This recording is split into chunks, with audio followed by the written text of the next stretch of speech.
Oke, yuk kita bahas sesuatu yang keren banget. Kamu pernah nggak sih mikir, apa rahasia di balik staminanya para atlet juara yang kayaknya nggak ada habisnya? Jawabannya tuh sering banget ada di satu angka kunci. Satu angka yang jadi pembeda antara yang jago dan yang legendaris. Nah, hari ini kita bakal bedah tuntas rahasia itu.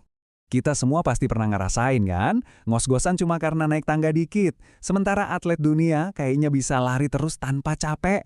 Nah, perbedaan yang jauh banget ini seringkali kuncinya ada di sesuatu yang namanya VO2 max. Jadi, apaan sih itu sebenarnya? Gampangnya gini deh, VO2 max itu adalah ukuran seberapa jago tubuh kamu dalam menggunakan oksigen pas lagi olahraga berat. Coba bayangin mesin mobil. Makin gede mesinnya, makin kencang tenaganya kan? Nah, sama. Makin tinggi VO2 max kamu, berarti makin gede dan efisien mesin tubuh kamu buat ngubah bahan bakar, yaitu oksigen, jadi tenaga buat gerak. Biar makin kebayang, yuk kita ikutin perjalanan oksigen di dalam tubuh kita. Prosesnya ini mirip banget loh sama sistem logistik super canggih. Coba deh bayangin kamu lagi pesen paket online. Pertama, oksigennya masuk ke gudang, yaitu paru-paru. Terus, kantor pusat, yaitu jantung, langsung mompa darah yang isinya paket oksigen ini. Paketnya diangkut sama truk pengiriman, yaitu sel darah merah, buat diantarin ke tujuan. Dan akhirnya, si pelanggan, yaitu otot-otot kita, nerima paket itu dan langsung dipakai buat jadi energi. Nah, makin lancar semua proses ini, makin tinggi juga VO2 max-nya. Oke, sekarang apa sih yang bikin para atlet juara ini beda banget? Jawabannya ada di angka VO2 max mereka yang wow, luar biasa tinggi. Coba lihat ini deh, perbedaannya jomplang banget. Rata-rata orang biasa yang jarang olahraga, skornya itu sekitar 45. Sekarang bandingin sama atlet kelas dunia, skor mereka bisa di atas 80. Itu hampir 2 kali lipat. Bayangin aja, kamu punya mesin yang tenaganya 2 kali lipat dari orang lain. Nah, itulah level kebugaran yang lagi kita omongin. Kita lihat contoh yang ekstrim ya. Tahun 2012, ada pembalap sepeda muda dari Norwegia, Oskar Svensson, yang pas dites umurnya masih 18 tahun. Dia nyatatin skor VO2 max yang gila banget, 97,5.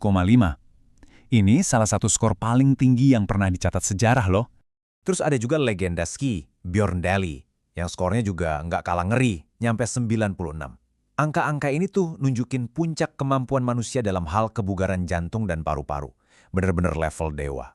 Jadi, gimana caranya tubuh mereka bisa beradaptasi sampai segitunya? Ini semua adalah hasil latihan bertahun-tahun. Jantung mereka itu beneran jadi kayak pompa super, bisa ngedorong lebih banyak darah kayak oksigen dalam sekali detak. Mereka juga ngebangun jalan tol ekstra, yaitu pembuluh darah kecil yang langsung nyambung ke otot. Bahkan sampai level sel, pabrik energi mereka, si mitokondria, jadi lebih banyak dan kerjanya lebih efisien. Ya, emang sih faktor genetik juga ada perannya, tapi latihan keraslah yang bener-bener ngebangun mesin super ini. Oke, jadi angkanya tinggi. Terus, ngaruhnya apa pas lagi tanding beneran? Yuk kita lihat gimana semua ini kelihatan di performa mereka. Nah, ini dia intinya. VO2 max yang tinggi itu artinya performa yang lebih bagus. Udah, sesimpel itu. Atlet jadi bisa nahan kecepatan tinggi lebih lama karena pabrik energi mereka nggak cepet kehabisan oksigen. Bayangin pas kamu lagi lari nanjak, rasa panas di otot itu datangnya jadi lebih lama buat mereka. Nah, disitulah bedanya. Dan slide ini nunjukin banget alasannya. Tubuh kita itu punya dua sistem energi. Sistem aerobik yang pakai oksigen itu super efisien dan bisa tahan lama. Nah, sistem anaerobik yang nggak pakai oksigen itu kerjanya cepat tapi boros dan bikin capek karena ada asam laktat. Jadi punya VO2 max tinggi itu artinya kamu bisa jalan santai pakai sistem energi yang bersih dan efisien ini, sementara yang lain udah kebakaran pakai sistem darurat mereka. Nah, sekarang bagian yang paling seru buat kita semua. Apa kita bisa ningkatin mesin kita sendiri? Jawabannya tentu aja bisa. Ini nih pesan yang paling penting. VO2 max kamu itu bukan angka mati. Lewat latihan yang benar dan konsisten, hampir semua orang bisa ningkatin skornya. Terus gimana caranya? Para ilmuwan udah sepakat, cara paling ampuh buat naikin VO2 max itu lewat latihan interval intensitas tinggi.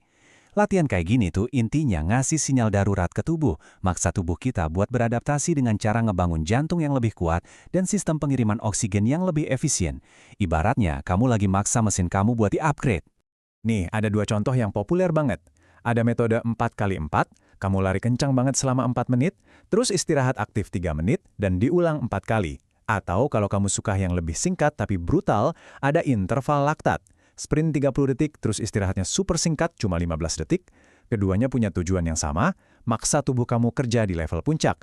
Karena disitulah peningkatan itu terjadi. Jadi, apa yang bisa kita ambil dari semua ini? Metrik yang tadinya kayak cuma buat para atlet super, ternyata bisa kita latih juga. Ini dia intinya. Sama kayak otot nggak bakal gede kalau nggak dikasih beban yang menantang, sistem jantung dan paru-paru kamu juga nggak bakal meningkat kalau nggak pernah kamu dorong. Latihan interval itu cara kita buat keluar dari zona nyaman dan memicu peningkatan yang nyata. VO2 max itu lebih dari sekedar angka. Ini adalah cerminan dari kapasitas daya tahan kita. Jadi pertanyaannya sekarang bukan lagi apakah mesin kamu bisa di-upgrade, tapi seberapa jauh kamu berani mendorongnya. Batasan kamu yang berikutnya udah nunggu buat dipecahkan.